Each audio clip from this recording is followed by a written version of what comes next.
Salut, bienvenue dans la vidéo qui consacre un peu de temps à réduire et ordonner des polynômes. Sache qu'ici tu es à l'aboutissement en fait du chapitre en termes de réduction d'écriture littérale. Et l'idée c'est de prendre un exemple qui va regrouper toutes les autres vidéos que tu as vues jusque-là. Mais simplement on va les mélanger, on va donner des priorités aux actions afin de bien réduire et de pas se tromper dans les différentes étapes. Ici tu as les différentes étapes à parcourir. On va peut-être mettre en évidence l'exemple. Et puis ici, donc, si tu as un exemple comme celui-là et cette expression-là à réduire, eh ben, il s'agira d'abord dans un premier temps de réduire les parenthèses. On entend par réduire les parenthèses, c'est-à-dire d'aller voir si dans les parenthèses on peut pas déjà un petit peu réduire les écritures. Ensuite, au point 2, on va écrire les puissances sous forme de produits. Ça, c'est l'idée de vraiment pouvoir réduire un monôme par des multiplications et puis utiliser la commutativité de la multiplication pour pouvoir écrire ces puissances. Et puis ensuite, on va les faire, ces multiplications, éventuellement des divisions, on va pas les traiter les divisions dans ce cas-là. Et puis faire des multiplications, ça signifie beaucoup de choses. Premièrement, il faut les faire apparaître, donc il faut surtout faire apparaître tous les signes multiplicatifs, si tu veux. On l'a aussi vu qu'il faut réduire les différents monômes, donc il y a certains monômes qu'on doit réduire, mais il y a aussi des multiplications qui concernent la distributivité, et il y a aussi des multiplications qui concernent la double distributivité. Alors on va toutes les voir dans cet exemple qui est fait pour qu'on voit tout ça. Et puis ensuite, évidemment, une fois que tu as fait ces multiplications, eh ben, tu dois traiter toutes les additions, c'est-à-dire le polynôme final, et tu dois regrouper les monômes semblables. On a en fait exactement le même processus que pour de la priorité des opérations, si tu veux, mais simplement adapté au calcul littéral, et finalement c'est bien logique. Cette priorité des opérations, c'est ce qui rend les choses si compliquées parfois pour les élèves de l'école obligatoire.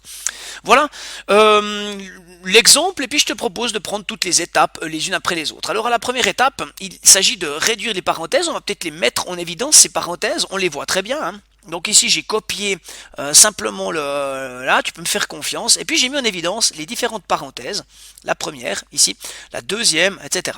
Et puis l'idée c'est que tu comprennes que toutes celle-là et puis celle-là, tu n'arriveras pas à les réduire, elles sont déjà réduites au maximum. Par contre celle-là, on voit très bien ici qu'elle n'est pas réduite parce qu'il y a deux monômes en x.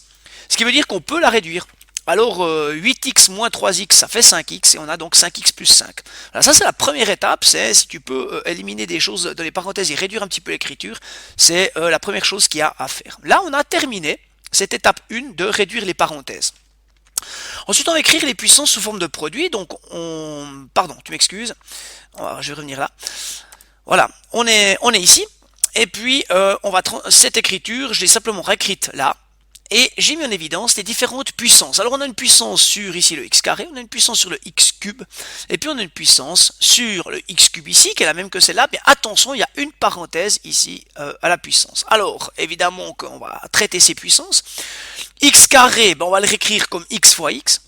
X cube, on va le réécrire comme x fois x fois x. Et puis le x cube de nouveau par x fois x fois x. Et puis le carré, ben je l'ai laissé parce qu'on ne peut pas tout faire à la fois. Une fois que j'ai réécrit les différentes puissances de x ici, je réécris tout et j'ai à traiter quand même cette puissance-là. Cette puissance veut dire que la parenthèse ici, elle est au carré. Bien, donc si cette parenthèse est au carré, je dois la réécrire, multiplier par la même parenthèse. C'est ce que j'ai fait ici. Donc ici, là, j'ai tout réécrit. Et puis, on a utilisé le carré, c'est-à-dire moins 2x fois x, ben, fois lui-même, puisque c'est au carré.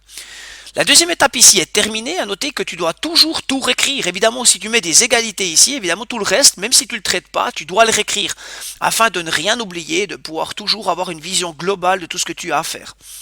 La deuxième étape est terminée. Je te rappelle que cette deuxième étape, c'est écrire les puissances sous forme de produits. Ça, c'est technique, c'est pas très compliqué, mais il faut le faire, et puis il faut beaucoup écrire. Ensuite, on doit maintenant effectuer les multiplications, et là, on a 4 étapes d'effectuer les multiplications. Alors, on va déjà aller repérer ces multiplications, on les voit, hein. Je l'ai mis ici, mais on voit qu'elle est là. On en voit une ici, enfin bref, je les ai toutes mis en évidence, ces multiplications. Alors la première chose à faire, c'est que non seulement on les a mis en évidence, mais il y en a peut-être d'autres. Ici en rose, tu vas voir tous les fois qui n'étaient pas indiqués dans le calcul et qui étaient par convention d'écriture finalement donc pas écrits. En voilà un. ici c'est bien moins 2 fois la parenthèse. Entre le 5 et le x, il y a un fois. Celui-là, il y était déjà. Entre le 3 et le x, il y a bien un fois. Entre le 3 ici et le x, il y en avait un aussi. Ici, entre le 5 et le x, il y en avait bien un. Entre le 2 et le x, il y avait un fois. Entre le 2 ici et le x, et puis ici entre le 2 et le x. Donc cette première étape, elle a l'air de rien, mais c'est quand même important parce que ça te donne une vision de toutes les multiplications. Une fois que tu as toutes les multiplications qui sont faites, et bien ici on te suggère de réduire les monômes. Alors finalement, ben, ça tu sais très bien faire lors des vidéos précédentes. Donc réduire les monômes, ben, concrètement ici on voit bien qu'on a une distributivité, ici une double distributivité, donc on va pas s'occuper de ces éléments-là. Par contre, on va s'occuper de cette multiplication enchaînée ici. Et là on voit bien qu'il y a un monôme. Ce gros paquet ici c'est un monôme. C'est ce que je te mets en évidence ici en violet. Et puis il y a un autre monôme ici où il n'y a que des multiplications. Qui est à mettre en évidence. Voilà, alors en fait, je vais laisser de côté les multiplications qui ne traitent pas des monômes, mais qui a affaire à la distributivité ou la double distributivité. Et puis ici, ben, je vais pouvoir donc commuter les différents termes. 3 fois 5, 15, fois moins 2, moins 30, plus moins 30, donc c'est bien pour ça qu'ici on a un moins. Et puis ensuite, x fois x fois x fois x fois x, donc 30, x puissance 6, attention, ici il y a un plus, 3 fois 5, 15, fois moins 2, moins 30, et plus moins 30, ça donne moins 30. Voilà, ensuite on a un moins, moins ici, moins 2 fois moins 2, 4, 4x puissance 6, donc le moins ici il reste parce que moins par moins plus, et moins par plus moins 4x puissance 6. Et on a donc ici réduit ces deux monômes, ça va déjà beaucoup mieux, on a déjà une écriture beaucoup plus agréable ici. À partir de maintenant, il faut mettre en évidence les distributivités simples, et les distributivités simples, ben, on est donc ici, on est d'accord, on est à la troisième étape, distributivité. Alors la distributivité simple, c'est un monôme par un polynôme, on voit bien ici qu'il y a un moins 2, on peut dire que c'est un monôme, c'est plutôt un nombre, et puis, mais c'est quand même un monôme, et puis on le multiplie par ici la première parenthèse. Alors il s'agit de voir que c'est une distributivité, et on refait donc moins 2 fois 5x, moins 10x, moins 2 fois 5, moins 10. Et là, on a traité cette multiplication. À noter ici que le 5 fois x, je l'ai considéré comme 5x, et puis cette multiplication, je ne l'ai pas réduite. J'aurais pu réduire ce 5x à l'étape précédente avec les violets, mais je ne l'ai pas fait. Donc moins 10x moins 10 pour la première distributivité. On voit ici maintenant qu'il n'y a plus que un seul fois la double distributivité plus ce 3 fois x qu'on aurait aussi pu réduire aussi à l'étape violet. Donc en fait on a donc ici 3x. Donc c'est pas ça qui va influencer quelque chose. Voilà, donc ce fois devient très important, c'est la double distributivité et on va la faire. Donc on a donc bien deux termes fois deux termes. Moins 10x fois 3x, c'est moins 30x carré.